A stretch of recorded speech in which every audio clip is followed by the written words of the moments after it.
now tuned in to DJ Abe Sam.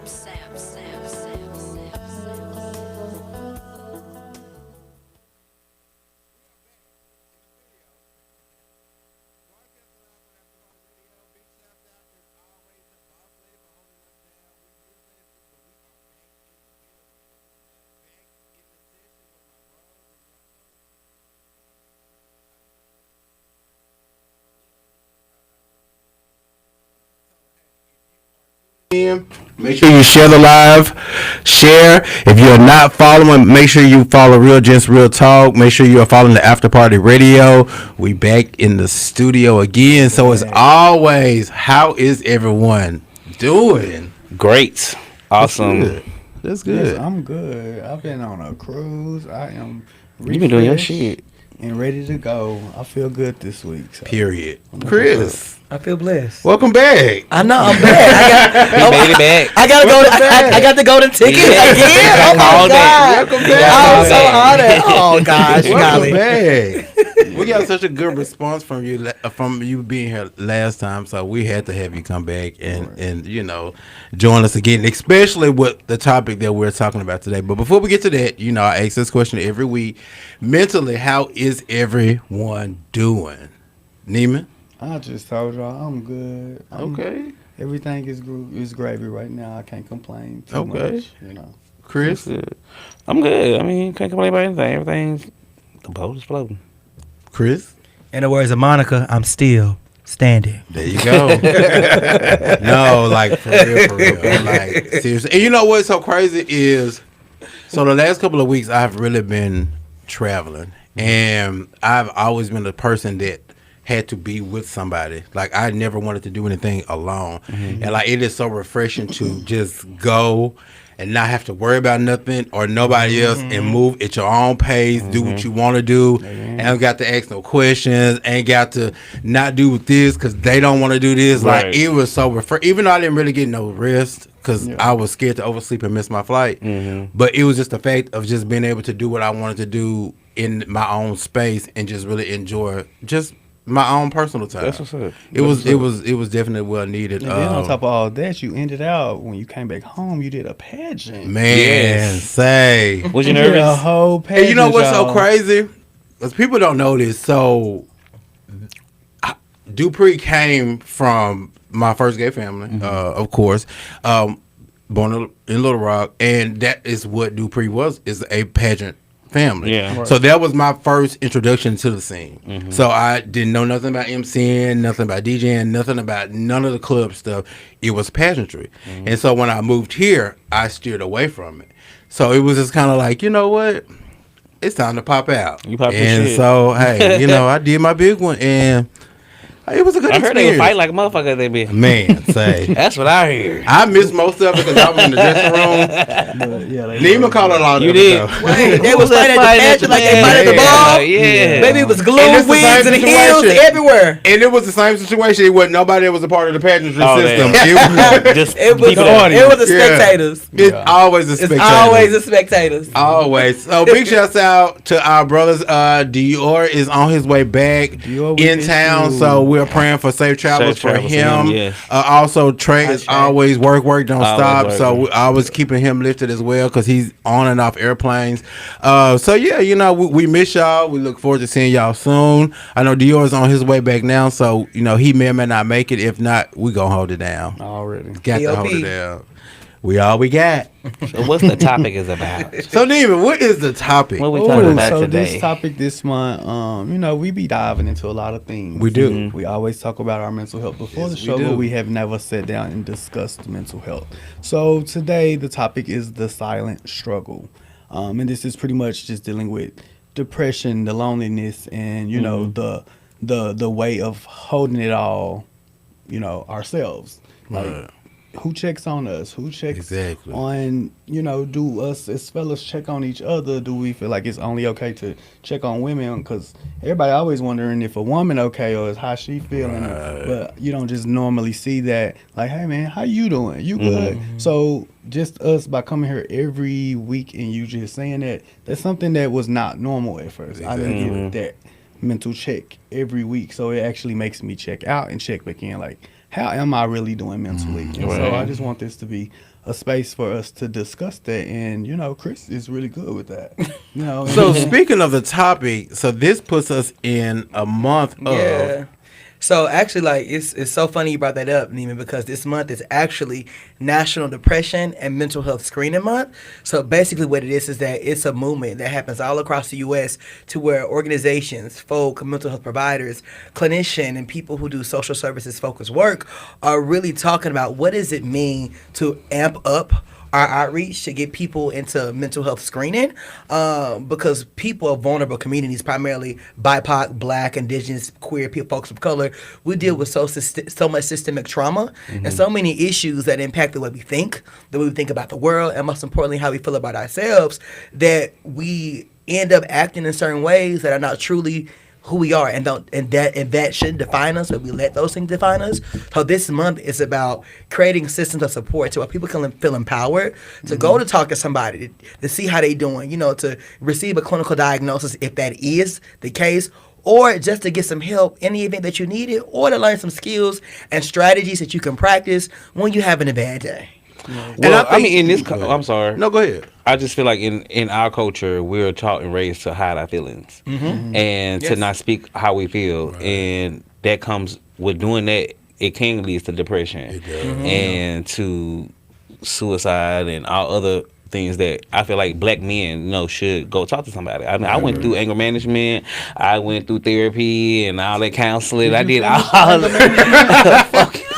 Actually, you know what? I actually passed, and my my anger management counselor. Said, what? They told me I do not have anger management problems. I needed to go to a therapist because I was issues that I was dealing with deeper. It was deeper. It was rooted in something different. Exactly. Right. So Yeah. And you know finding what? that out, it helps. I get that. So the last month or two, I've been seeing a therapist every Thursday, and just actually talking with her and her asking those questions. So like, even, you know, we all, when it comes to certain things, we skeptical about talking to certain people about certain things. So when we started talking about relationships, when she started asking these questions, and like, what do you like? You know, what type of men do you are you attracted to, and all these things. Then she went deeper into, well, why do you feel like these things don't work? You know, what is, and then it went back to, let's talk about childhood. Let's talk about your upbringing. And it's like, when you have those conversations and you really talk about what those things are, you don't even understand how much it is a weight lifted off of you to have those. And we be holding it and don't even realize. And a lot of times, a lot of our triggers come from stuff like that, and we don't even be understanding why we crash out to a certain point. That's true. You know what I'm saying? It's like, and it be so deeper than what people think. People just assume that, oh, you just had a bad day, or oh, you know what I'm saying, somebody pissed you off on your way in, and a lot of times it'd be way deeper than that, and that just be the surface of the situation. Yeah, I think that talking to somebody who can give you a non-biased opinion about how you feel allows you to think about your own life story, to finally understand the why you respond in the way that you do, the why you do the things that you do, because oftentimes we never have the opportunity to really figure that out, right? We just live life fighting, trying to survive, and swimming and swimming and swimming, and we never fail to think about, well, how did we learn how to swim like this? Why am I doggy paddling instead of breaststroking? Why am I not doing the freestyle instead of trying to float on my back? Who taught me how to survive? And I'm living life just trying to survive, when really I need to think about, why do I do some of the things that I do to survive, so I can finally be able to have the freedom to live. And a lot of the negative coping that we do, just generally as Black men, as Black queer men, or as men in general, stems from trauma that has been passed down generation after generation after generation from being victims of slavery, right? Because when we were brought over here from Africa, up during the 1600s, they changed our names, they changed our identities. We were bought and sold as cattle, and men were sold based off the whip that they showed us and the size of their penis. And you worked until you died. And the thought of you complaining, you either got sold, or you got beat, or you got killed, right? So this created this landscape to where black men didn't feel comfortable with expressing how they truly felt because they equated expressing your feelings with being weak, death, or being shipped away from your family. And so it caused us to look at life differently over the years to where a lot of us don't even feel comfortable to tap into our feelings and our emotions because we were raised in a society that's not equipped for us to do that. And so even to piggyback on that, so for it to be that deep and then you add being queer or gay to that only intensifies it. Yes. Because now, and a lot of people, I tell people this all the time, I feel like that when it comes to our community, our lifestyle, and dealing with relationships and things of that nature, it's so much more stressful and it's so much more weight on us because I honestly feel like that our relationships and dating, it comes with so much more than the typical man and woman relationship. Me personally. I beg to differ because I feel like that heterosexual or gay, that we all confuse intimacy with being horny. And I had to learn that going through counseling and therapy. I had to learn the difference of am I horny or am I just craving someone just to be there, just being there, or just to hold, or to just be in my presence, to be in the presence. And I think that black people, not even just black people, I think just people just in general just confuse the two. And I think once you learn or can figure out what's the difference, or are you in that mode, or you just really want the intimacy from someone, it helps with like dating. It helps you from not fucking the wrong person. You know what I'm saying? Getting caught up in a situation, knowing you just wanted that moment, but you got into a situation with somebody. It helps. It prevents all of that shit too. I think to a certain point, everybody likes to have somebody to be able to do those things with. You know what I'm saying? Nobody likes to be alone forever or for a long period of time. We all yearn or crave to have somebody to be able to do those things with. Yeah. So, I mean, but I can respect that. No, because I feel you on that, because I hate being alone for a day. Or two. Right. You lonely? Am I lonely? Am I be lonely and just, it make you kind of horny. You be bored. You're right, exactly. So does just being lonely make you horny, though? No, is it just you craving the intimacy? The intimacy, and you know with intimacy it comes with relations. You know what I'm saying? So you not even feeling. Not relationships, not even relationships like fucking or just the physical touch or just just cuddling, all of that. So you can be intimate with somebody and then not lead or allow sex to be a part of that. Say it again. So you can be intimate, have intimacy with somebody as far as the cuddling, the holding, and it not lead to sexual encounter. I can. Yeah. If we're in a relationship, but if I'm just me, bitch, we fucking. Ain't gotta be in a relationship. Ain't no cuddling, bitch, we fucking. I think it's like two sides to that, right? Because three. So you have like sexual intimacy, the intimacy that's created during sexual intercourse. Then you have physical intimacy, right? To where we can cuddle and touching that's non-sexual, that's very platonic. But then there's another level where a lot of people don't think about is talk about emotional intimacy, right? And so emotional intimacy is also where that safety piece comes to play. And I think that when we talk about relationships, being with somebody, you get all three. Exactly. Right? When you talk about when you want to stick and suck and lick and tuck and all that shit, you getting that sexual. Exactly. You might get that so you sexual confusing intimacy, all of it.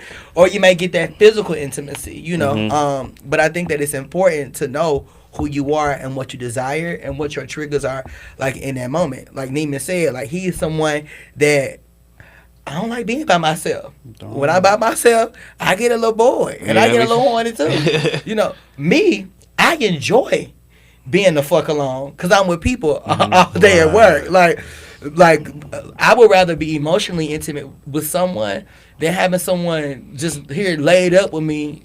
No. I'd rather be laid up with my man. Like it had to be somebody like to be laid up. It had to be somebody like I'm really fucking with. But on some fuck shit, like no. So I think that was my downfall because I was that person that had to have somebody, and so because I craved or yearned to have somebody there, I settled. And so when we settle, we take on stuff that we know ain't no good for us, but because it's meeting us where we want to be at that moment. Right. And having to deal with what comes with that later on. And so one thing that I've really deep. enjoyed about myself is I've elevated from that space of I've been okay with being by myself for sure. because now I remember when I settled what I had to settle with and deal with in the process, and it wasn't worth mental, it wasn't worth the emotional, the physical, it wasn't worth any of it. You know what I'm saying? And this one because he's had to hear. We all have our you know what I'm saying? So, but it's like, so I get it, and it's a process. It's definitely a process. You know what I'm saying? It is definitely truly a process. Touche. No, I'm just stretching. Oh. I thought you wanted to say something. I was stretching. I thought he was going to say something too. But yeah, I think we all get to a certain space where we, it click and it register. And so now I'm cool with being by myself. I'm cool with not, when I come home, I don't have to worry about what mood you in or if I even feel like being bothered. So now I got to come home and be like, oh. Right. I just want to be by myself. You know what I'm saying? I'm still not even mentally at that. Can probably be at that space, like to be comfortable being alone. Yeah. He's not going to be alone. He's not. No. It's hard for me. Really he's to not. Honestly, be alone. He's not going. I don't like being by myself. He will say he'll do it, and he's not going to do it. I like that too, man. Like I don't have Chris. to be with people. Yes, you do, Chris. But I just, yes, you do. I'm a relationship type man. You would have a filler in a minute. So even in knowing that, right? So like saying like the thing. So like knowing, hey, I don't like to be by myself. Have you ever asked yourself why I don't like to be by myself? So. That's the part. That's deeper, right? So. It's deeper, right? And so, like, oftentimes, like me and my therapist has had me do something called shadow work, where he asks me questions that makes me think about the parts of myself that I have within the shadows. Those parts of myself that I choose not to let anyone else see. Those parts of myself that I know that are there, but I choose to look over because I don't want to view them, right? And so like it's a series of questions that he asks me about things that I typically don't talk about with him that allows me to think, why do I do that? And so in him asking me the questions about why I act in certain ways about certain issues, it allows me to start to accept some of my actions and allows me to start to think on why I do some of the stuff that I do, or why do I, act in so many ways, or why do I run away from certain situations. And so like oftentimes too, like and this is a part of the process of engaging in therapy, is that coming to understand the why you do the things that you do. Not saying that what you do is right, not saying that what you do is wrong, but you will never know until you ask yourself, why am I doing them? Because if they don't make sense, then maybe it's time to time for you to rewrite some things within your life. And if it does, maybe you need to push full ahead. But I'm in a space now in life is that when I'm in a space to where I'm like, I'm doing this and I feel like a little weird, I don't know what's going on. Chris, well, why are you doing this? Right. And sometimes I literally have to sit there and write down my why. Why do I feel like I did this? And it caused me to think about stuff that I've been through. And it's not easy. A lot of times it's painful. Yeah. A lot of times it's emotional. Sometimes I'll be on the toilet just thinking about like, why do I do this? And I'd be crying. And I'd have dropped the deuce and I'm in there 45 minutes trying to get myself together because I'm crying, you know? Gotta drop, sweating high, gotta draw my hairline back on, everything. But I mean, that's why I don't ball, man. I got time doing that shit. Lord, it's so much freedom being ball. But go ahead, I'm sorry. No, but I think that too, like a lot of times we don't ask ourselves just in general, why do we do the things that we do? Why do we respond to shit in the way that we respond to? And I think we don't ask those questions because we get so comfortable with just doing it. It becomes a routine. It becomes everyday life. So it comes to a point to where we don't question it. We just do it because it's like second nature. Right. And that's what I think I am. I've been just doing this for so long. Like with this always being the strong person. Like I'm just feel like I just deal with it. I don't question it. Well, even when you don't do this, why do you feel? I don't know. Because you have so many people that lean on you. Does that ever put you in a mental state of just being tired? Definitely. But do I show it? No.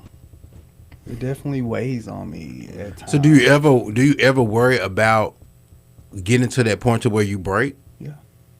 So what do you I do worry when you about it get to that because point I when be you're feeling thinking, overwhelmed? Sometimes I would just have to go off to myself. I will Mm-hmm. really just cry, let it out, go in my closet, or just like, Lord, like this is killing me. Like, I need to let this off. What do I need to do? And it's like, sometimes I don't find the answers to it, but I'm so used to I'm the oldest son. I'm used to being the man. Right. Like, regardless of my lifestyle, everybody turns to do. me. Everybody They in my do. family turns to me. Yes, they do. And they don't be knowing what I'm going through, and I'm always the happy person, smiling. Even at work, people don't know when I'm having bad days. I come in there like everything is happy dory. When at home is nigga in shambles, or my life is like, what am I supposed to do tomorrow? And people just don't know because they only see the outer you and what they perceive of you. When nigga, I am killing myself inside. Could be sitting here and probably have a heart attack. I'm dealing with so much. And you know what? It's so crazy that you say it, because I was watching this motivational speaker, and he said a lot of times we have people in our corner and we don't appreciate them. He said, and I say that to say, because we have that one person that we know is going to be there. We can talk to them, we can vent to them, and we do all these things, but we never take out the time to ask them how are they doing. Yep. To never appreciate or tell them that we appreciate them for being that person. We load so much on them, but we never show appreciation to that person. And we do it so self-consciously because we're so accustomed to, when I call, you answer, and I instantly just start to rambling about what I'm going through, how I'm feeling, and I'm putting all this on you, and I never took the time to say, how is your day going? Or I really appreciate you for being a listening ear. Yeah, and now, like, I do have somebody who, has been doing that. And I remember, it's my cousin Crystal. I remember the first time she did it, it was so weird. She was like, she just called, and I'm like, what's up? What's going on? What you need? What's happening? She said, I'm just checking on you. I just want you to know that I appreciate you, I love you, and you're an amazing man. And when she said that, it's like it took me by like a pause. When I hung up, I just cried, and I don't know why. Sometimes it can be the Holy Spirit. And God then- lead people in different things because you probably needed that. Yeah. So I feel like in that moment, God just probably knew that, like, you was at your breaking point. And Because you let feel me see- appreciated. Right. And a lot of times people feel like that you automatically feel these things because we so depend on you, and you always come through, so you automatically should know that we appreciate you, and they don't understand that sometimes you just need to hear it. Yeah, That's true. real talk. You just got to hear it. And so, as you were talking, Neiman, this thing came to my head, like, who can be Superman when Superman needs a Superman? Ooh. Right? Because every Superman is going to have to deal with kryptonite one I day. agree. Yeah. Right? So when you deal with that, who is going to be your Superman? I asked myself that before. And it's really a deep question, because as a person too, who's always to go to, who's always a person people can run to, they can count on me for a word, energy and positivity. It's like, well, the people in my circle or people around me always need that from me. But if I'm your strong person, if I'm your backbone, I don't know if you have the strength to be mine, because I'm that thing for you. I'm putting everything Right. on you. So if I come to you with what I'm going through, are you going to be able to handle it in the same way that I can handle your situation? And like, as a Superman to so many, I deal with that, right? And then two, coming to this space of like always saving the day, and people always doing the same shit, and you always having to save the same situations, and starting to resent the people that you end up being Superman for, but you continue to show up because at this point in your life, you have code switch to just showing up, and you depleting yourself, losing all your strength, trying to show up for people who have yet to show up for themselves. You know, Man. and so going back to the whole idea that we talked about, like even figuring out why I show up for people, or why do I feel like I have to be the one, or why do I always feel like I have to say yes? Figuring out like, why is that? You know, And then also, when learning that why, also having the strength to say, you know what, I can't do that all the time. I can do that some of that time, because I need to be able to have the capacity to be able to be Superman for me. Yep. And what me being my own Superman looks like is saying no, not responding. No, I ain't got it. No, I can't do it. I can't show up. You know what? I'm not feeling good today. No. And so I've had to learn how to set my own boundaries. Right. Among the circles that I'm within, among the people that I'm around, so I can make sure that at minimum, I can always be my own Superman. Right. Because if I can't be my own Superman, when kryptonite comes my way, I can't expect to show up for you. Because if I give you everything, I have left nothing for myself. That's true. That's so true. I could I received that. Yeah, I fuck with that. Definitely. But this is like this is something that I feel like I've always dealt with in life. Like when you say who's gonna be your Superman, I don't know. I don't know who I can give my problems to or really sit down and just pour myself out to. Like I don't just have a set person I feel like I can say that I can do that to. And maybe because I just don't think about that, because I'm so caged with certain things, and I hide it so well. So people don't know, or people don't question it or think this, but I have things that is... I feel like that too, because I'm the oldest out of my family and everybody, and just like the only, like it comes with a lot of territory and it comes with a lot of responsibilities. I get the overwhelming that you get, and this might sound so cliche, and it's not cliche to me, but when I feel like that too, when I don't I carry all everybody's burdens. I carry everybody's burdens, but who can carry mine? It's like, when the load gets too heavy, and I seek God. And in that situation, I seek God because it's like, there's no one for me. I don't have nobody I can depend on or talk to, or who can take this burden, this load off me, because it's so heavy, it's overbearing for me. And I know that you're strong in church. I know that you go to church a lot, and we talk about that a lot on the show, but in those moments when you feel like that, I just say seek God more and seek Him, because He's the one who's going to be able to take them burdens from me. He is a burden bearer. He says that in the Word, that I take all your burdens, all your cares and burdens on me. So when you feel like that, just pray and seek Him more, and you'll start to feel like that lift that burden off you. Because I've been in those situations too, where I've been wanting to commit suicide, and I've talked to you about that, and being depressed and going through shit. And I felt like I had nobody, even going through therapy, I felt like I had nobody that could just really take this load off me. And that's why I was like, well, I need to get into church more. I need to start praying more and reading my word more. And doing that, it called me that I want to be a deacon. Like I was telling, I want to become a deacon in my church. And I started to feel like, okay, when I'm feeling like this, I can talk to God and read my word. I can pray to Him, and I can feel that weight lifting off me, because He says that.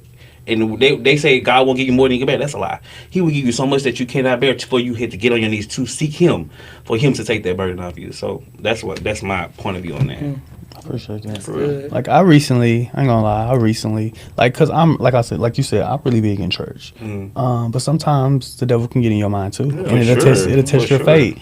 I can honestly say that recently I was dealing with something where it seemed like it was back to back to where I was just like, and everybody is around me, so I can't break down and react the way I want to, so it's eating me up. So then somebody's like, oh, you just need to pray about it. And I was like, it just really triggered me and pissed me off. I was like, pray for what?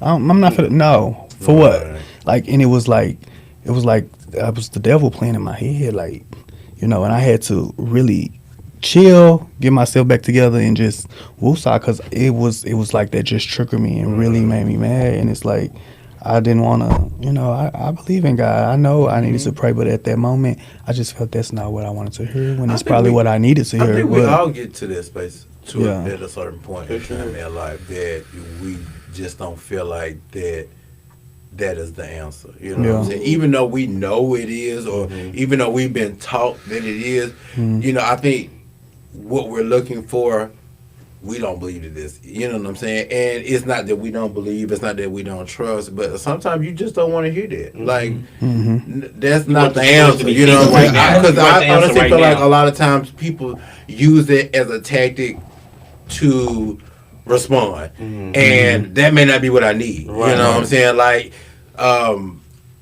me and my mom was talking one day, and we were talking about something, and I was venting, and she was responding, and my response to her was, I don't want you to respond, I just want you to listen. Yeah. And at first, she kind of like, wait a minute, who you talking to? But then when she thought about it, and she was like, I apologize. She was like, because you were trying to release, and I was trying to release something back on you. Yeah. And I wasn't listening. And she said, so I had to think about it and I had to call back and apologize. And she was like, anytime that you feel like that, just let me know That in the you beginning of the just wanna conversation. I just need to vent. Yeah. And then I know that not to works. respond. You know, I learned that from my friend Nick. He was in my new relationship. Like sometimes, like some people don't perceive things when you're speaking to them. They might not perceive the way that you're trying to put it out. So if sometimes you just need to say, "Hey, I don't need you to respond. Just listen and let me vent," and then they can understand the craziness within what you're trying to say, and then they can understand what's going on. You get what I'm saying? So. And so, quintessentially, that is what therapy is, right? Like everybody has seen the archetype of scene when someone goes to therapy. The person is sitting in their blazer, glasses, and they skirt with their little white pad and the dressing like this pooch, and they on the couch, and you just telling your life what. And how does that make you feel? Yeah. Right. And how does that make you feel? Yeah. And how does that make you feel, right? So being able to like vent and express how you feel to an unbiased person who just sits there and listens. And sometimes you can process your own solution. You just aren't given the space and the opportunity to talk about how you feel, right? When you get to talking about it, And you start to make sense out of your own situation. And even going back to what you said, I think that a lot of us, especially like black people who are raised in the church, we go directly to God about everything, and we expect an immediate result, and we expect Him to fix it. But people fail to realize that faith without work is dead. Come on, and you have to apply that work with your faith in order to see a result. Yes. And that work is what people fail to do. I can say, hey, I want to lose, God, I need you to bless me. I want to lose 100 pounds. I want to lose 100 pounds. I want to lose 100. But if I ain't putting in that work, changing my diet, if I ain't getting on that treadmill, if I ain't catching Jenny Craig or getting lipo, guess what? I ain't gonna lose 100 pounds. Right. So there's no work applied to that faith. So I will never see the fruit of that what I want. And so like a lot of times too, like we automatically allude to prayer's gonna work and fix things. And I'm not saying don't, but also what I'm saying is that in that you got to put in that work, and that work may not look like how you want it to look like. That work is gonna be that thing that's gonna you really need to do. That's gonna help you push so you can heal and so you can grow. Right. That work might be you going to Whole Foods and getting that ground turkey instead of getting that ground beef for them skitties and them noodles that you want to cook when you go to the house, right? For sure. But you got to be ready to apply that work, because healing in this space looks different for everybody, and it's so unique. But you have to know and get to the point to where you have to understand that you need to heal. We are taught to not cry, to be strong. You have to be macho. But buildings were made to be strong. Humans were made to be flexible. Yeah. You are allowed to be vulnerable. That's why we are made of muscles and veins and bloods that bend when we stretch them. And so a part of that work is learning how to stretch those muscles, so when life gets rough and you got to put up a fight, you can fight back and you won't snap. Because guess what? I put in that work and I can bend. And that's true, but what people don't understand is even the strongest thing can bend or sway. People don't even understand. People don't even understand that buildings are built with the sway with the flow of the wind. Come on! So I don't care how tall the tallest building is, whatever direction the wind is blowing, the building is going to sway that direction. So as strong as this building is, it still will move to a certain point. For sure. But let me ask y'all a question. Do y'all think there ever be a point or comes to a time where someone say, I'm healed? Like, I don't believe that... no. Is a such thing called I'm healed. I'm healing. I'm going through I'm going through my healing process. I'm going through my healing stage. But I think it's never a mental thing. I think people say that to mentally psych themselves out to believe that this is what's going on. To put themselves in a different headspace or to convince themselves that they're in a different headspace, because people that I've heard say that, it don't last long. I don't think my opinion, I don't think that as humans it will ever become a point that anybody will say that they're healed or they finish their healing process, because you learn something about yourself every day. Right. You learn something every day. Just like you said, at shadowing stage, you hide shit that you don't even think about. Come on. You know what I'm saying? That's behind that you don't even present to the front. And you know what I'm saying? So how do you say that you heal when you gotta deal with all that bullshit too, and new baggage that come with everyday life? Yeah. So realistically, healing is not a destination. It's a journey. It's a journey, right?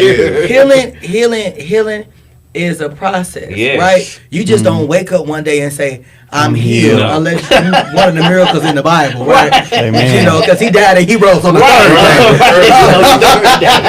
day. But healing is a journey, and like to your point, you said it so beautifully. Like, there's always going to be something in life that you experience that you're going to have to grow and heal from. Right. And I think that there's beauty in that. There may be different situations, but because you made it through one thing, that can give you the motivation and strength to say, guess what, baby? Last year I went through this and it wasn't as half as hard as what I'm going through now. And because I made it through that situation, I was able to heal from where I was. I know that I can heal and make a bit of storm. I can't go back there. But guess what? This is nothing compared to what I've been through. This is nothing compared to what I may go through in the future. But guess what? I can do it. And so I think I'm that not in the same space. Right. I think that this thought of saying, hey, I can be healed or I can seek healing gives us hope. Because without hope, we don't have nothing.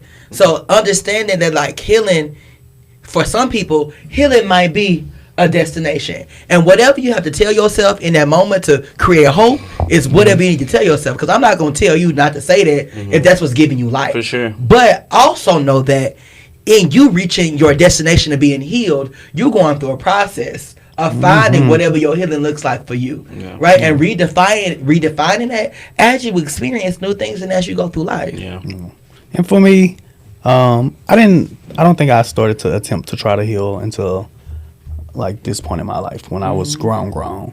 And healing is hard. It is really hard. And It is hard. It's like I started talking to a therapist.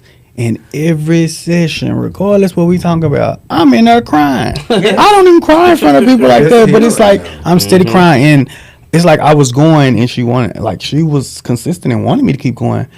I started feeling like this healing is hurting me too much. I started trying to, I ain't gonna come this week. Oh, give me about 2 weeks. Oh, and then it's still getting longer and longer because it's like healing was being hard for me too. Because you were tapping into your emotions. Foundation of and it's like I started to run from it because it was like, why is this hurting me so much? Like me going to talk to this that was where the healing was starting. When you get to that, when you crack the foundation and you get up under there, that's where the healing starts, which is why it hurts so much, because you bottled it down for so long and you patched it up so that you didn't feel it.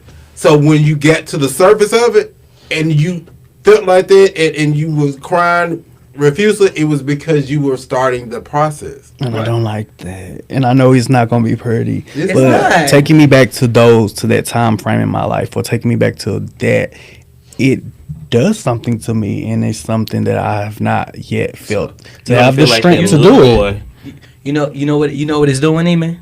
It's making you vulnerable. And it's okay for you to be vulnerable, right? So because you're not little Neiman no more. You're big Neiman. You are a father with a family, all of that. It takes you back to that space of little Neiman, to where little Neiman needed somebody to protect him, right? And so now in this space, you know who your protector and your provider is. It's just that you have to be vulnerable enough to go and tap back into those feelings that you felt when you were younger. For sure. So we call those adverse childhood experiences, ACEs. So we have to learn how to tap back into those things. And not saying that we're still in this space, but understand that the things that happened to us when we were younger were not our fault. A lot of times we were victims of our situation. We are products of circumstance and chance. And whatever happened, you didn't deserve that to happen, but it impacted you. So in order for you to grow And in order for you to heal, you got to be able to look back and tap that thing at the root. And plucking something at the root is never going to be easy, right? I'm from the country. I do yard work, all of that type of stuff. So if I'm planting anything and the weeds is growing, unless I go and attack that plant at the root, the weeds are going to continue to grow, and it's going to fester and it's going to spread. But attacking things at the root may be a bit hard because I got to dig real deep. And no matter how long that weed has been there, sometimes I got to dig and then I got to pull. And then I may not have the strength to pull by myself. Right. Yeah. I may got to go call my mama or my friend or Stanley to say, hey, brother, I need you to pull this weed with me. Come on, pull. So even apart as you heal on your healing journey and you're learning how to be vulnerable, you will create a community of people that you can feel safe with being vulnerable with, that can help you uproot some of those feelings. True. And uproot some of those emotions so you can clear yourself of the weeds that are popping up. Yep. To prevent weeds from continuing to pop up. So you can flourish. That type of shit, therapy and shit, that have you understand the motherfuckers you never thought you'd understand. It have you forgiving folks that you thought you'd never forgive. No, I'm true. I'm so serious. It takes you back. Yes, it helps, bro. It's so crazy how when you're talking to them and you're talking about, you could be talking about relationships, and then they start asking you questions about childhood, and you like, well, what this got to do? And as you keep talking, and then you be like, damn, yeah, like it makes sense. And you be like, wait, yeah, and you never even understand how what affects you as a child can affect you in your relationships with people. Yeah. Yeah. And it's just like, how you be like, how does it tie in together? And it's just amazing how, and we don't understand it. And so again, we go into these situations or these relationships with all of this baggage that we don't even realize that we're carrying, and we're putting the extra stress on ourselves and then on the person that we're with, because they don't know, they're not asking, and we have conversations with people that we date. I think sometimes we keep those conversations to a minimum, which I feel like will cause a lot of problems because we don't really talk about what's really going on. I have a thing now, like in relationships, like I have this thing, bro. I don't care how uncomfortable it may be for you or for me. Let's talk about it. I don't care if it's whatever it may be. Let's talk about it, because you never know how much of understanding or respect that I would have, or you would have, or you might think that I might flip out about a certain situation. Did you come and talk to me? I might even feel that type of way. But you would never know that if you don't come and talk to me and have a type of conversation about that. I agree. And it's so crazy we talking about this, because as you were talking, my girl was playing in my head because I love music. Erykah Badu said, bag lady, you gonna hurt your back. Carrying around all them bags like that. You see what I'm saying? Yeah. So pack light. Yeah. Pack light. And you have to really figure out how to learn how to let it go.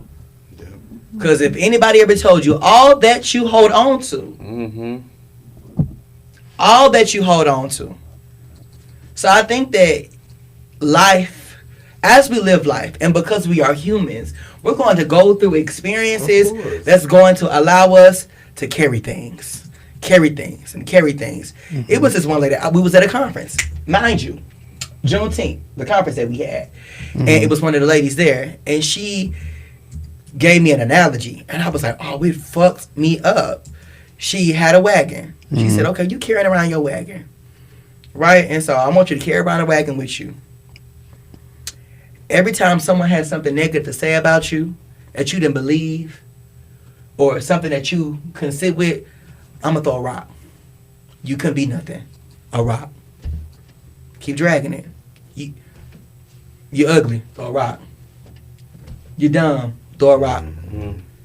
You want to be loved. Throw a rock. After so long, you've taken on the thoughts, the feelings, the opinions, the experiences of so many other people around you, to the point to where you can't even carry your own load. Because you're not only carrying your shit, you carrying the shit from everybody else that they placed on you. Yeah. So a part of your journey is to learn how to figure out them rocks that other people have placed in your wagon, lick at those rocks, and throw them out. And finding those rocks, and deciphering through them ain't gonna be easy. It's gonna be hard, and they may be a bit heavy. But the more that you throw them out, the easier it becomes. The more rocks you throw away, the quicker your wagon will go. Right? I agree. Because I think a lot of times we go in, like I was saying earlier, we go into situations, and then not only are we carrying our own, then we take on whoever we're dealing with, and then we're taking on them and whatever they dealing with. So not only are we taking on just them as an individual, but whatever they're dealing with, whatever they're carrying, now we have to carry that too, because I'm your support. I'm gonna be there for you. You know, so if you're going through something, I'm going through that with you. Not considering the fact that I got my own shit that I'm dealing with. I'm going through my own shit, so I'm going through my stuff, your stuff, and then the stuff of whoever you going through it with, because now that's a part of me as well. For sure. And it's overwhelming. It is like really overwhelming. And then especially when you're dealing with all of this and you're carrying all of this, and then you don't get a thank you. I appreciate you. You know, thank you for being there. Thank you for supporting me. You know what I'm saying? Or you're strong. Yeah. Or get exactly. I've learned to stop giving everybody myself. Come on. I've learned to save myself, like you were speaking on, save myself for me. I learned that it's okay to say no. I'm first before any motherfucking thing. It's okay, because I've been, when I pull myself from a dark place, like to where it's like you giving yourself all to people and to someone that you love, and you give me all these, and then when all this shit crumbles, or when you have nobody, you left by yourself, and you left with nothing. You know what I'm saying? Everybody done drew every motherfucking thing for your cup is empty. Everybody done drew everything, and for you to fill your cup up, you are regarded with your life. Like, no, I'm not gonna put this into you. I'm not gonna do that. I'm not gonna waste my time on that, because I know how it feels to be completely dry, and nobody's there to help me fill my cup up. So shit, I'm stress free. I'm not gonna be worried about what nobody got to say, or nobody opinions, or their opinion on me. I don't worry about that shit. Hell no, I wouldn't have got as far what I'm doing if I did care about what people thought about me. Relationship wise, I save myself for me. Period. I think everybody should. And then also, like, to those of you all who watch it, I know a lot of our conversation has been like focused on therapy, and so some of you all may not be ready or willing to go to therapy because it's a process. But what I do want to encourage you all to do is that I want you to figure out a mechanism of healing that uniquely works for you, and what that looks like is that looks like engaging in things that literally bring you joy outside of your own self. I was gonna ask everybody in the room, like, what is one thing that y'all do that we can tell our audience or people that's watching that can help them, like you said, they don't want to go to counseling, or don't have the funds or the finances or the the connections to do that. What is something that y'all do? One thing that y'all do to help, like, distress y'all, or to center y'all, or to, like, okay, I'm overwhelmed. I need to do something to distract myself from that. So for me, I've learned to just cater to myself. Cater to yourself. If it's getting my nails done, feet done, if it's getting a massage or facial, but I make it about me. So something for you. Yeah, I focus on me. I don't do a lot of Facebook. I don't get in groups. I don't do a lot of being on the phone. I just really surround myself with just me and my inner thoughts, and just kind of like a woosah moment. You know what I'm saying? Like I typically try not to deal with or do anything that is not about conducive you to where I am at that moment. Yeah. Okay, so they say he do stuff for himself. Yeah. So what about you, Chris? When I got money, I'm shopping. Down, darling, buy everything. Yeah. When I'm broke, bitch, honestly, I'm watching TV. Like, watching TV brings me so much peace and joy. I get to vicariously live through other people's drama. In my mind, I can be married to me as a housewife. I can be a warlock, wolf, Wolverine, magician, whatever the fuck I want to be, whatever I'm watching. Right. So my two things, when I'm feeling paid, I go shopping. If I'm broke, I'm watching TV and I'm cutting my mind off. That's good. I mean, that's something that everybody, I feel like, their artists can do. What about you, Neiman? For me, that's something I need to work on. I don't feel like I ever just have Neiman time. I don't never just do it for me. If I'm doing it for me, it's with me and my partner or me and my child. It's never Just you. just me. That goes back to me not ever wanting to be lonely, never wanting nothing by myself. So I don't know. That's something that I need to So let me ask work you, on. since you so used to that, do you think you would ever be able to just set time aside for Neiman and nobody else? I don't know. I hope so. You know what? You ain't got to answer this question now, but I really want you to think about it. What makes Neiman happy outside of everybody else? So for he's been pleasing people, so he need to figure out what do So- Neiman want to do. So start there. What makes Neiman happy outside of everybody else and all your responsibilities? You don't have to answer it now, Okay. but figure that out, and then you lean into things that fuel that level of internal happiness. I like that. Okay. And if you can't figure it out, figure it out shit. Find out shit. They got cooking classes. They got dance classes. Baby, you can chat GPT. Baby, I be what? They will Based tell on you. what I search, what do I like to do? And he was, well, according to what you did, he would tell you, boy. Oh, for real, but real shit. Like, figure out what that is. Like, whatever that may look like to you. It can be like painting or just taking walks. Just figure out what is it that you want to do for you to make you. I like to decorate. No shade. You do. Like I will change the you- whole room and around you if good I at have that, nothing to right? do. So I really enjoy it. That's He's like one of the very few people chilling. that I know can put his hands on anything. you are and make it you are happen. creative, Yeah, right? you are. Yeah. So You are. and seeing you create, that brings you joy, right? Yeah. So when we talk about like healing, so tap into things that allows you to be creative. You know what you can do is that, hey, I'm finna go in this room, I'm finna turn on some music, I'm finna drink some wine, and I'm finna paint. Yeah. Yeah. I'm gonna build a doghouse, or I'm gonna do some Yeah. shit. Like, That's- you know, it's It's like Yeah. it's easier It's said than done. Yeah, I feel you. Because I know, like, and then when I do things, everything I do, I like to do it with a spirit of excellence. So now I'm decorating. Now my cousin want me to come decorate her house, and my auntie want me to do her, and my brother. So it's like this was just something that I was doing just for me, but now everybody want me to do it. So and it's like even in something that's just for you, you have to say that. your happiness, you keep that For you. because that's yours and no one else's.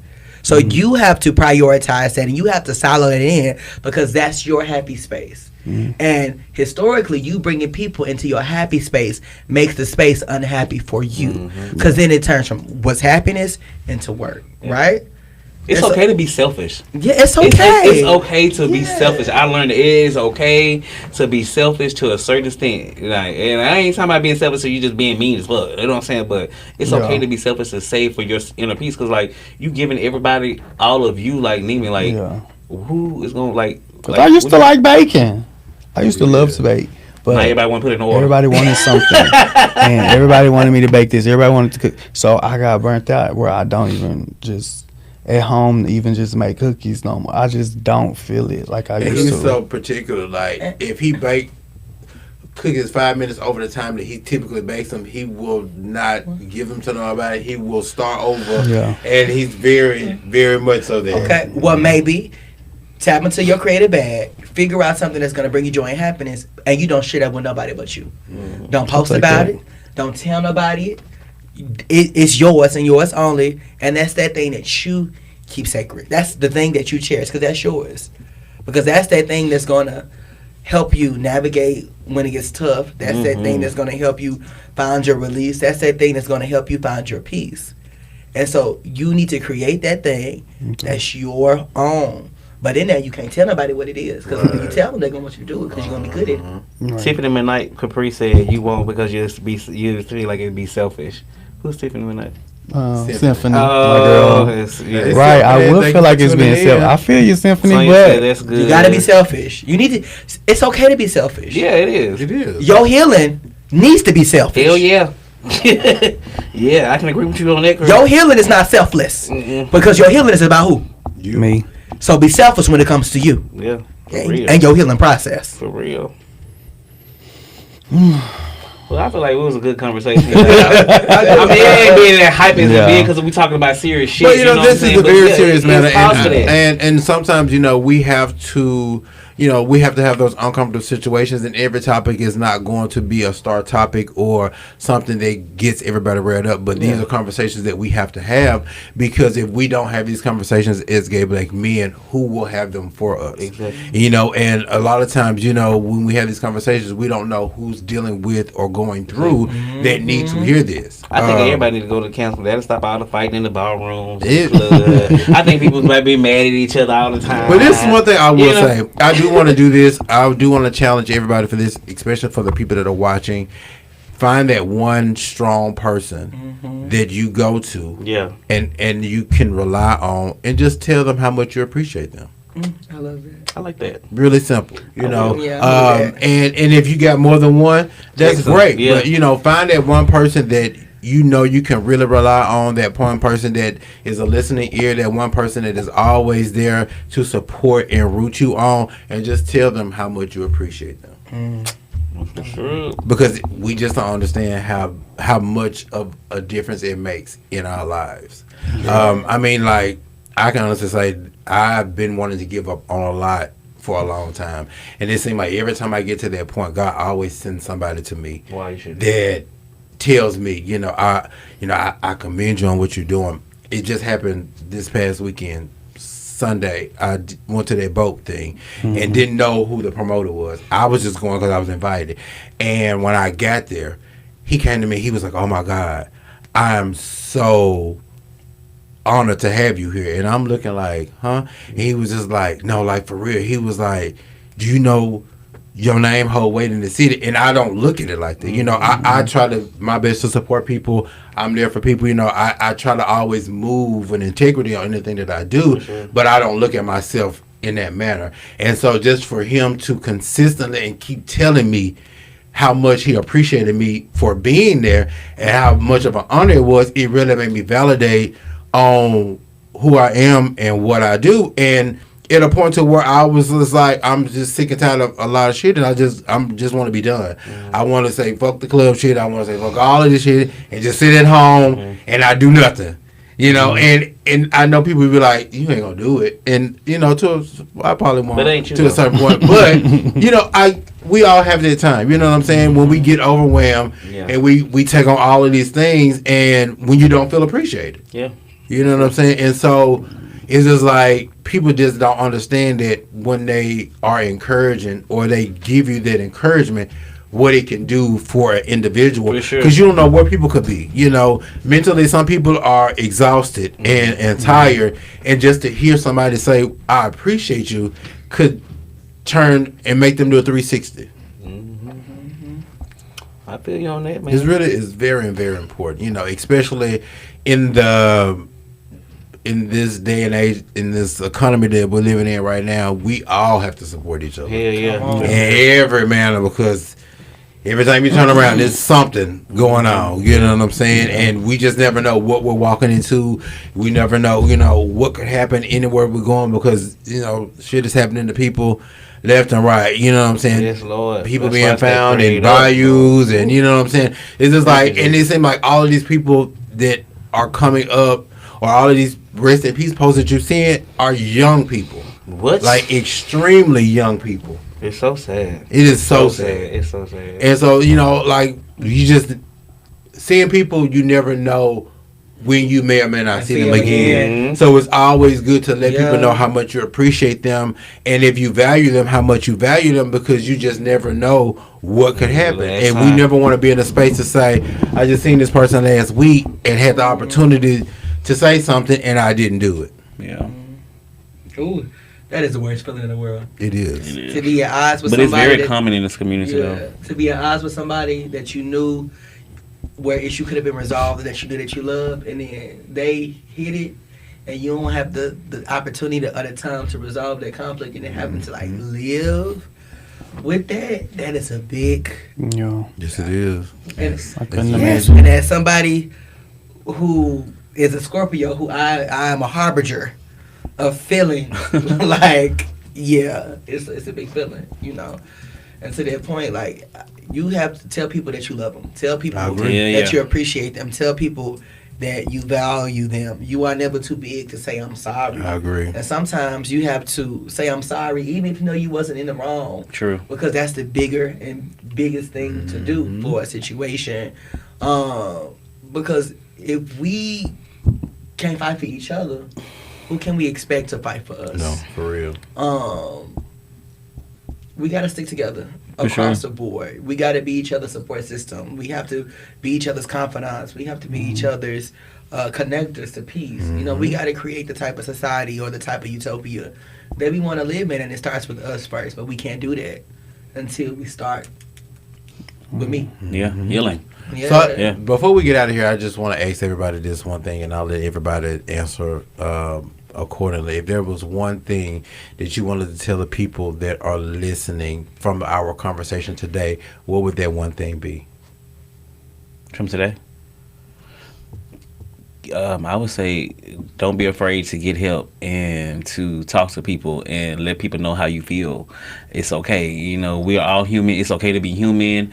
I know in this day and time you can't talk to everybody. You can't be to everybody because it's judgment. But find somebody and get help and talk to somebody. Let them know how you feel, because I've once been in a dark place. So I'm just speaking from experience. I would say, even if you haven't acknowledged it yet, everybody has mental health. Mental health doesn't necessarily have to be a negative thing. Being a person, you naturally have experienced trauma. The process of you getting into this world is trauma-inducing. Yeah. You ripped your mama wide open. That creates trauma. Even if you was cut out, pushed out, made out, you were brought into this world in trauma. And so through that process, there's a level of mental health that you have. And so you're not above support. No one is above support. And you engage in therapy, not because things go wrong. You engage in therapy to prevent things from going wrong. I like that. I like that. Amen. First off, y'all don't know, today has really touched me. That's why I've been over here in my thoughts and in my head. I'll just say, you know, just you're gonna have to dig deep. Real strength, it's not, what I thought it was, what I felt it was. It's like I've realized that I do need to deal with these things. So don't hold it all in. Don't harbor it all. Don't keep it all to yourself, because I can honestly say at times I really feel like it's mentally killing me. And me putting on this mask and this smile every day, and I'm really be dealing. So, just, open up. Try to open up and, let somebody find out who's going to be your Superman, because I'm searching for mine. I need to figure that out. I'm be praying for you, my boy. For real. Appreciate Yeah. it. Thank you. I'm be praying for you. Most definitely. Yeah, I would say in finding healing, learn who you are. That's good. And in learning who you are, deal with the trauma that got you to that place. Because a lot of times in learning, we don't want to deal with the things that got us to this space. You know what I'm saying? So, yeah, definitely. Please do before it force you to. Yeah, Right. That was definitely. forced.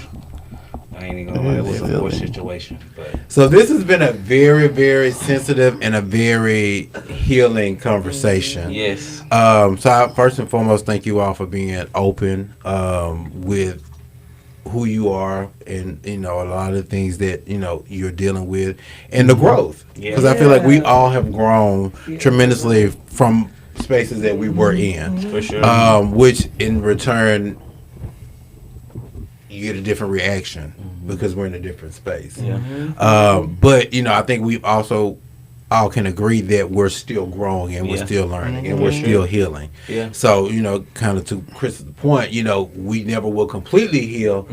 But what you said, Chris, we're healing from where we were. Come on. And so, wherever you were and where you are now, what do you need to continue the healing process? That's what's up. So, yeah. So we thank y'all for tuning Yes, in. thank y'all. You know, Wait, get Chris that. You know, this is his second time. I'll let you do He's it. he's part of like I'll let you do he's it. over with the gents now. Oh my God! You know, I'll let he's you do over. it. I can't just say that, but we want to give him one of the gents shirts. Bro, you have been here. We appreciate Oh you. my God!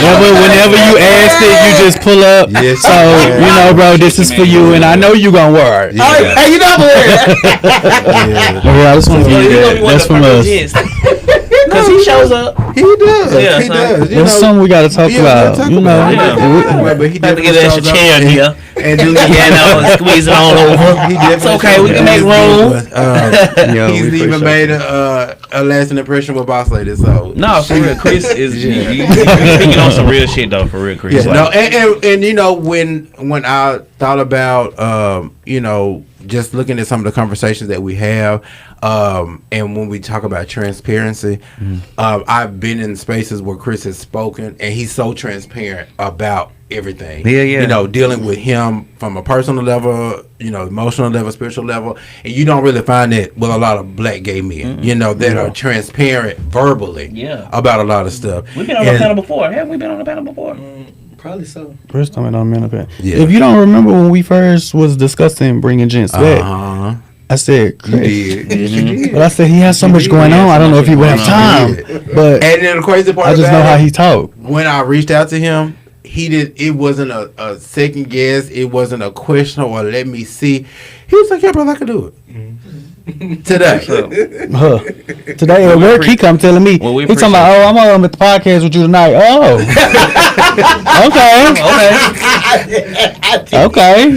So yeah, Chris, we definitely thank you for jumping in and we you know appreciate really elevating these conversations. No, for real. Because your thought process and how you analyze things is just phenomenal. Dr. So, Phil, man. yeah, I definitely appreciate you, Dr. Do for coming in, and you know, just jumping on the bandwagon and riding the train with us.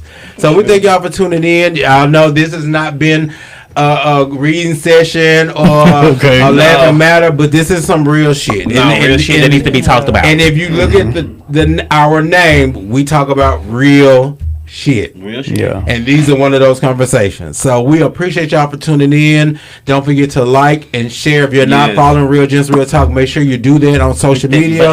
If you're not following, make sure you follow the After Party Radio. We are here each and every Tuesday. We thank y'all for tuning in. We are out. Y'all have a wonderful night. Don't forget to tell somebody you appreciate them. Don't forget now. Holla.